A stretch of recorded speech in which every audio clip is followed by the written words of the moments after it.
Everyone, welcome back to my channel Jhilik's world. চলে এসেছে একটা নিউ ভিডিও নিয়ে। তো এটা ছিল কালী পুজোর বিসর্জনের দিন। তো সেদিন আমি রেডি হয়ে চলে এসেছি এখন। তো স্কিপ না করে পুরো ভিডিওটা দেখতে থাকো আর সঙ্গে থাকো। তো বিসর্জনের আগে মাকে মন্দির থেকে বের করে হচ্ছে 7 পাক ঘোরানো হবে। তো তারপরই হচ্ছে বরণ স্টার্ট হবে, সকলে মিলে বরণ করে নেওয়া হবে মাকে।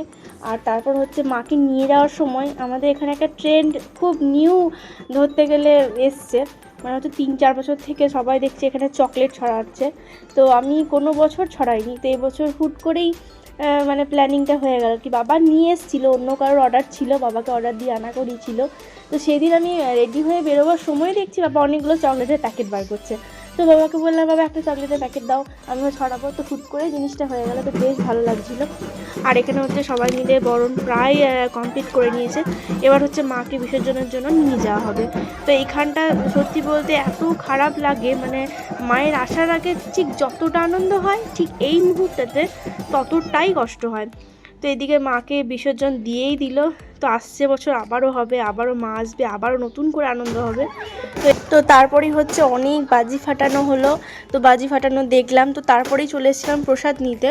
আমাদের এখানে বিসর্জনের দিন প্রত্যেক বছরই প্রসাদ দেওয়া হয়, তো এই বছরও সেম প্রসাদ দেওয়া হচ্ছিল। তো সবাই মিলে প্রসাদ নেওয়ার পর হচ্ছে একটু ডান্স করে নিলাম। তো তারপরেই হচ্ছে এখানে সবাই মিলে চলে এসেছিলাম ফুচকা খেতে।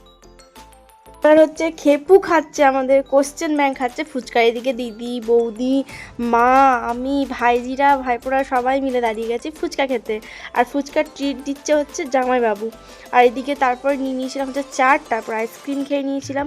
তারপরেই হচ্ছে দাদা ওড়াচ্ছিল ফানুস। তো এখানে একটা ভিডিও করে নিলাম, একটু ছবি তুলে নিয়েছিলাম। আর এইদিকে হচ্ছে সবাই মিলে বাজি ফাটাচ্ছিল, তো আমি ভাবলাম আমি একটু বাজি পোড়াবো। তারপরেই হচ্ছে আমরা 3জন মিলে ভাবলাম একটা ছবি তুলে নিই, 3জনেই একসাথে রসবাতি জ্বালাচ্ছি। তো দেখলাম আমার রসবাতিটা নিভিয়ে গেল। তো যাই হোক, তারপরে আরও একটা রসবাতি জ্বালাচ্ছিলাম, সেটাও দেখলাম নিভিয়ে গেল। কিন্তু সবাই বলে একটু নড়িয়ে দাও জিনিসটা, তারপর দেখো আবার জ্বলে যাবে। তো হ্যাঁ, সেটাই হলো, আবারও জ্বলে গেল। তো এইভাবে সেই দিনটা আমার কাটলো। তো টাটা, এই পর্যন্তই।